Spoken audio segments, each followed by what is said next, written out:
Okay, so we're just going to play through and see what we have today.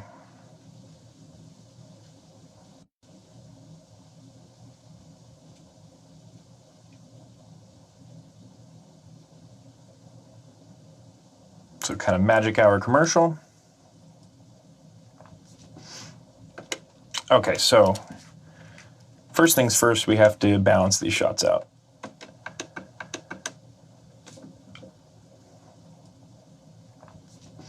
I like the warmth of this one, so this is going to be my hero. If I can get everything in this world, I think we'll be in a good spot.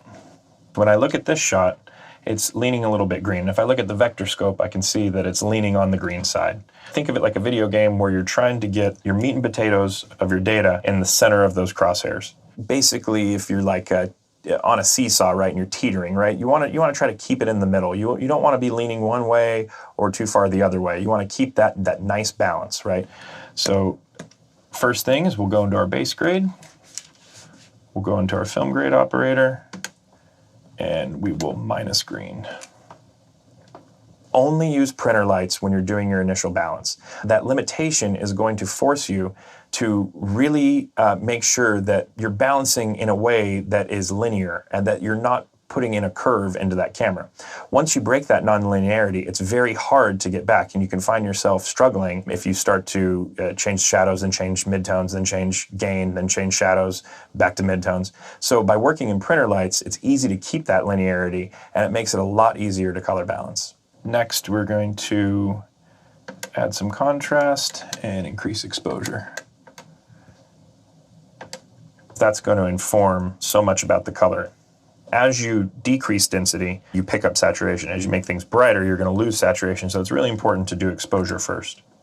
I often don't change gamma that much, and that's because you're breaking the linearity from the original camera. If you do have to change that, it's often because you're going for a particular look, or if you're trying to do something where you're wrestling the blacks and you need to control the midtones a little bit. Once I have the black sitting where I want it, a little bit flared to match the shot previous, add some sat. I'm just going to swing this into that magenta golden hour. And then we went a little too far on sat, so just a smidge out. And now we have a before and an after on the base grade and the shot that we're matching to. For the white, I don't find that nearly as important unless you're going for that super neutral white. But having that shadow kind of weighted is very critical for making a neutral looking picture. If you have any sort of pollution in your black, that's obviously going to throw a bias to the rest of your image, partly because your eye is going to want to make that neutral. Okay, so now if we're looking at skin tones only, this is getting a little bit lost, especially within the background where you have this bridge here that is very similar to her skin tone. So I think what we want to do is we'll go into our hero layer and we'll start to pull that skin correction. Anything that is going to be keyed, I'm going to do in this layer. And we just want to make sure that it is soft enough so that we don't feel it. But this layer is not going to pay attention to the base or the dynamic. This one is going to reference back to that original incoming pixels. And the reason why we do that is, again, we don't want something that changes below this to have any effect on the key itself. With Resolve, I find myself messing with the nodes a lot, which is why I use a consistent node structure. And that way I'm not constantly rebuilding the wheel on every shot. And Baselight uses layers, but those same layers can reference other layers in the stack, which is no different than a node structure. And then what we're going to do is we will put this in a very broad-shaped garbage mask. Make sure that she is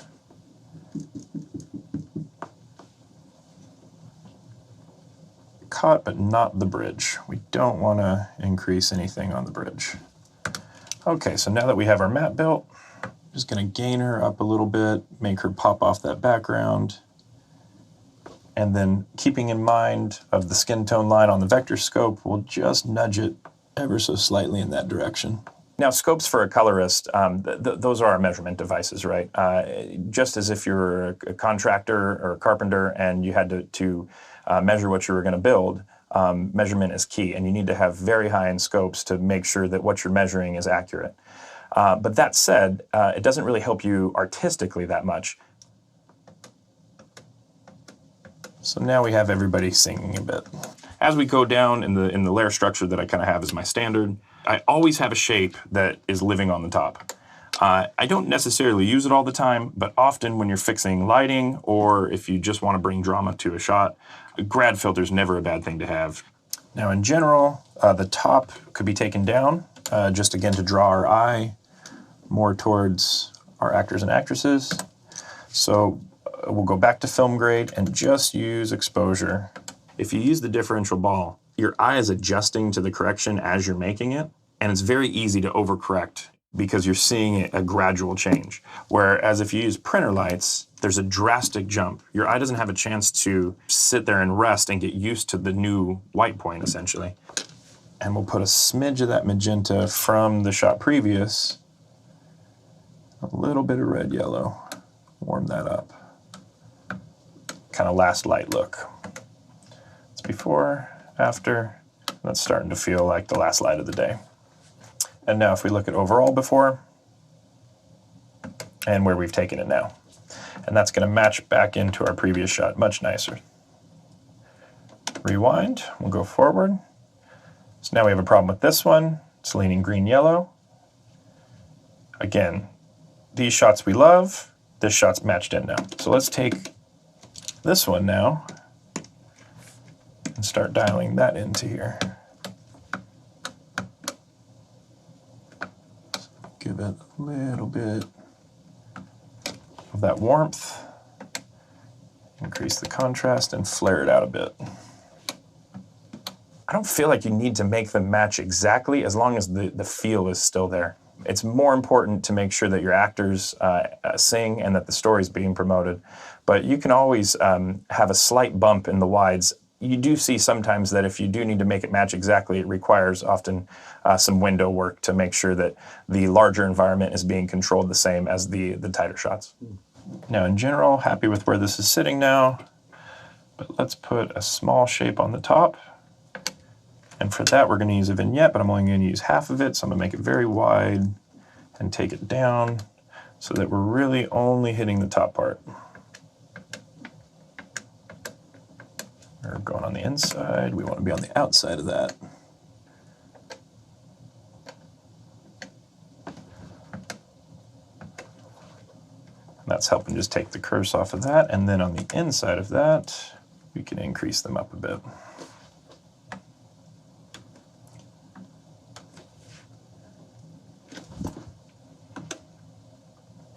Although I do use windows and keys and secondaries quite a bit, I try to use them as sparingly as possible. Kind of like salt if you were seasoning food. And let's put a little bit of that magic hour back in. A little bit more red, a little bit more yellow.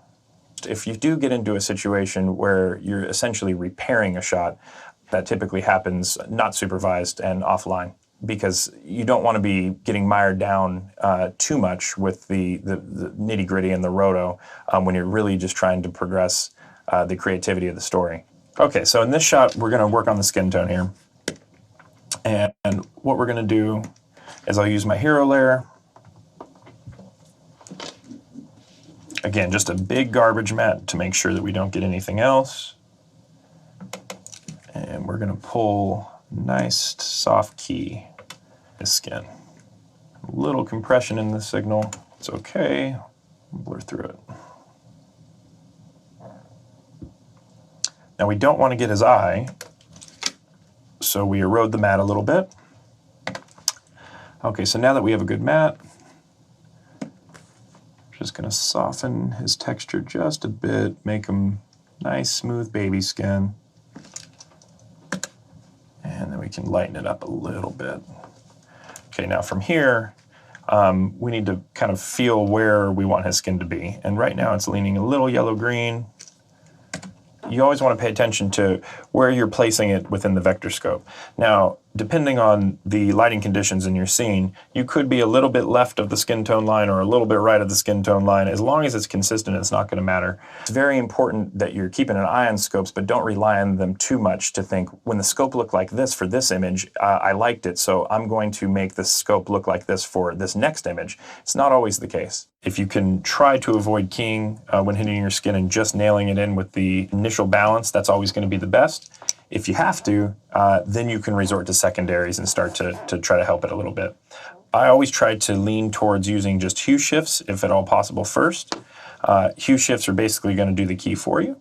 So if we wanted to add more red saturation to his face to give him that little bit more bronze kind of tan look, we can do that just with a secondary inside that same key. Far too much magenta, so we'll pull out of that. Half a point, and that's looking a little bit nicer. To further enhance the shot, we would then make sure that we draw the eye just over to them by knocking out everything else around. Where we were, where we're going. Where we were, where we're going. Once that exposure is set and your color balance is set so that all shots are matched together and there's a seamless flow of your sequence, then at that point you can start the grading process. And what color grading is giving the tone and the feel. And that's the truly adding the art to the color correction process.